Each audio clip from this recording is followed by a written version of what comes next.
High friends, welcome to யாஷிகர். நம்மளோட ஃபேவரட்டான நடிகர் உண்மையிலேயே வருத்தமாக இருக்குது. அவரோட கையில் வந்து கட்டு போட்டுட்டு ஒரு பிக் ஒன்று ஷேர் பண்ணியிருந்தார். நம்மளோட விஜய் டிவி பாலா ரீசெண்டாக அவரோட இன்ஸ்டாகிராம் பேஜில் வந்து ஒரு பிக் ஒன்று ஷேர் பண்ணியிருந்தார். காரில் உட்காந்துருக்க மாதிரி கையில் வந்து கட்டு போட்டிருக்க மாதிரி. என்னடா இது கையில் வந்து கட்டு போட்டிருக்காரு, எதுவும் அடிபட்டுருச்சா அப்படின்னு பார்க்கும்போது அவரோட கேப்ஷனை பார்த்தா மனம் நிறைந்தது, விரல் உடைந்தது, நன்றி அப்படின்னு சொல்லி ஹார்ட் சிம்பிள் போட்டிருந்தாரு. மனம் நிறைந்தது அப்படிங்கிறது ரீசெண்டாக அவர் வந்து நான் லாஸ்ட் டைம் சொன்னப்போ 2 லேக் கொடுத்தாருன்னு சொல்லியிருந்தேன் இல்லையா. அவர் வந்து இப்போ கரண்ட்டாக வந்து 5 லேக்ஸ் வந்து அந்த வெள்ளத்தால் பாதிக்கப்பட்டவங்களுக்கு தலா 1000 ரூபாய் அப்படின்னு சொல்லி கவரில் போட்டு 5 லேக்ஸ் வந்து கொடுத்துருக்காரு.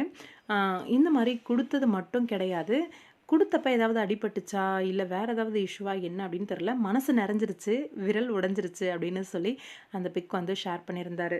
அங்க இங்க ட்ராவலு, மக்களுக்கு நடுவுல மாட்டிட்டு ஏதாவது விரல் உடைஞ்சிருச்சா என்ன அப்படின்றத பத்தி தெரியல. ஆனா ரொம்பவே வருத்தமா இருக்கு. ரொம்ப நல்ல மனுஷன். சீக்கிரமாவே அவரோட கை குணமாகி பூரணமா குணமாயிட்டு வரணும் அப்படின்னு என்னோட ப்ரேயர்ஸ் அவருக்காக. கண்டிப்பா இந்த மாரி நல்ல மனுஷங்க ஊருக்கு ஒருத்தராவது இருக்கணும் அப்படிங்கிற மாதிரி ஒரு எடுத்துக்காட்டோட வாழ்ந்துட்டுருக்க ஒருத்தர் தான் நம்ம பாலா.